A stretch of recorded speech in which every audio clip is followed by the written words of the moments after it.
Good afternoon, everyone. Today is March 25th, Sunday, March 25th, 2018.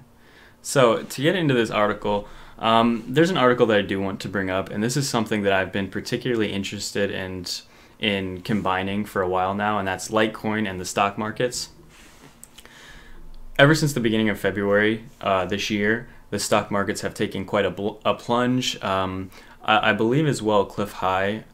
I don't know a lot of his predictions and don't really follow him that closely, although I have had many people point out that his webbot, I believe, predicted that the stock market was going to crash next year, or this is the beginning of it right now. And so an opinion that I've had even before I learned about that about a month ago or so, what originally caused the crash in 2008, 2009, essentially was the housing crisis, repackaging those CDOs, the incredibly low quality of them, all of that scammery, everything that essentially led to the crash in 2008, 2009 really was not addressed, and it's still going on now. I think CDOs have a different name, but they're collateralized debt obligations, I believe, but they repackage them into other things that essentially are the same exact thing. So basically my point there is that the problems that caused the 2008, 2009 crash were never really addressed. And it also is worth pointing out that Bitcoin kind of came out somewhat as an answer to that. Bitcoin, was created 2008, 2009, and is almost a response to that. So it kind of also does make sense that if the stock market were to crash again, cryptocurrency would kind of be seen as the solution, because to be honest, that's kind of what it was created for. So this article on cryptotrends.in, published by Manhar 2108, Litecoin, the future is here, most consistent coin. This article, obviously it speaks for itself. It's an article. That's what it's supposed to do. So I'm kind of just going to read through certain points that I really like, which, to be honest, I read through a few times, and most of the article, in my opinion, is worth pointing out. So let's just go through this here. No matter where you might be in the US, you can pretty much feel the tension emanating from Wall Street. The Dow Jones Industrial Average dropped almost 1,000 points within a week after a perfect storm of bad news. The Fed raised their interest rates for the 6th time since 2009 financial crisis. Facebook stocks plunged after a public relations debacle stemming from compromised information of millions of users. Trump issued tariffs on foreign steel and aluminum, and more, much more. Analysts have been warning that the 9-year bull run that Wall Street has seen could be near an end, and it looks like those warnings are probably true. How much the stock market might continue to fall, however, doesn't seem to be a concern for cryptocurrency enthusiasts, because as stocks have been plummeting, the cryptocurrency's version of the Dow Jones, the CCI 30, has shown cryptocurrencies leveling off after a tough 8 weeks, but now showing strong recovery here at the end of March. This was published today, and if you're looking at the charts today, you might not agree. Honestly, the Litecoin, still 160, Litecoin is still finding support, and if you want to check the bottom of the triangle there, ignore these symbols that I was drawing on that's not for this video. Almost 16 hours, Litecoin has really been fluctuating between 157 and 160. Could this be the bottom? I don't know. I don't want to call that. Nobody knows, but it is finding support. And just for the sake of this article, let's just keep up with that.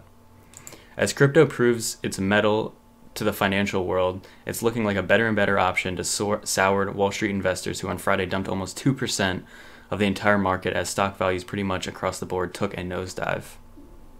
Cryptocurrency markets stabilize and show end-month rise. Although the stabilizing of Bitcoin may be seen by the financial sector as the key indicator of the cryptocurrency sector's health, one of the other major coins has shown this type of stability that Bitcoin has, and that's Litecoin.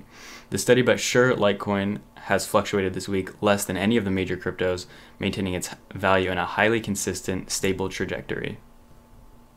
And if you want to look on this chart as well, even as I'm making this video, Litecoin price fluctuation is pretty much on the lower end.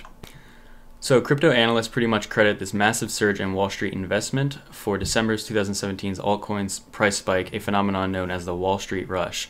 Analysts, however, also credit Wall Street dumping for the subsequent fall of cryptocurrency, which started mid-January 2018 and has pretty much continued into the last couple of weeks when altcoin prices seem to have stabilized. Now that cryptocurrency has entered into a new era, an era where coin value is tied to real-world use, such as XRP's significant inroads into the financial sector, being used live by QUALIX, the International Financial Service, in testing phase by Western Union, MoneyGram, and numerous other financial services. This use case era for cryptocurrency represents the fourth gear for the altcoin sector, a time when many cryptocurrencies will become valueless, while those altcoins that play a real role for the inherent qualities of the coin's design as well as their structured application and integration will continue to surge. I agree with that, especially. I do think that most coins will become valueless in the coming years. Coins like Litecoin, Bitcoin, and coins that do have inherent value and utility are going to be the ones that the value goes into, and they're going to be the ones that stick around, in my opinion. So far, cryptocurrency has weathered Wall Street's January dump like a champ. Although many criticize crypto for generally having lost half to two-thirds of its value in the last 10 weeks, what they aren't pointing out is that over a year's time, major coins like Litecoin are still up more than 3,000%.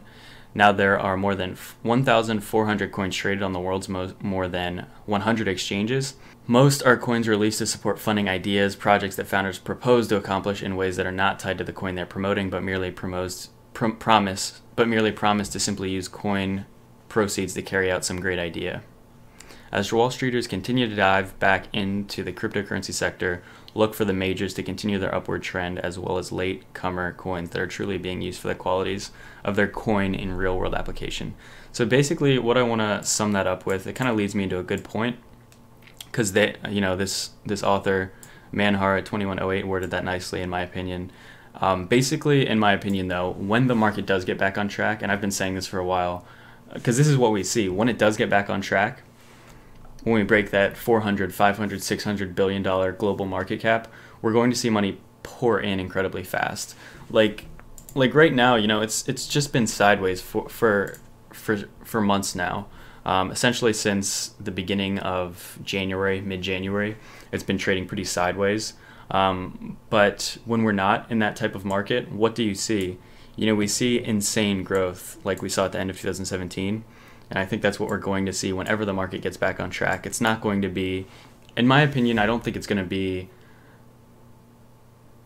a month to get to 500, a month to get to 600, another month to get to 700 billion, another month to get to 800. I think when it does happen and when the market really does take off, we could see an extra $300 billion pour in within a week or two. Maybe 400, 500 pour in within a few weeks only. It's going to be really fast, in my opinion. Because that is exactly what we saw at the end of 2017 and what we've seen in the past as well. That's just how it tends to work out. This trajectory, especially right here, was essentially parabolic at the end of December. Pretty much actually the end of November all the way through December was pretty parabolic in general.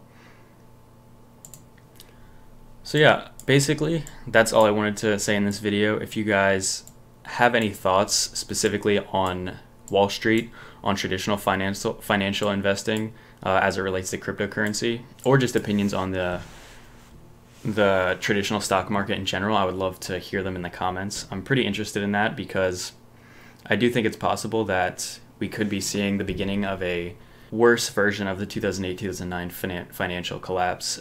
Because again, I don't believe anything that was really the problem with the housing crisis and everything, the mortgage crisis, none of that was really ever addressed. And essentially we're in a really weird area where many people are predicting that, it's going to collapse. And with that, could that bring the beginning of the real flourishing of cryptocurrency? Who knows? I'm not saying it is, but I think it definitely is something worth considering and thinking about. But yeah, with that being said, I would love to hear your guys' opinions. Please, if you haven't already, consider subscribing and liking the channel. I think we all have a little bit more fun when the market's doing extremely well. And that hasn't been the case for the past few months, but that doesn't mean we still can't have fun and enjoy ourselves. But yeah, hope everyone has a great Sunday. Hope everyone continues to have fun here. And I'm sure all of you guys watching this video specifically would love to see, I'm sure all of us would love to see something like this in the next few months. So yeah, thanks for watching.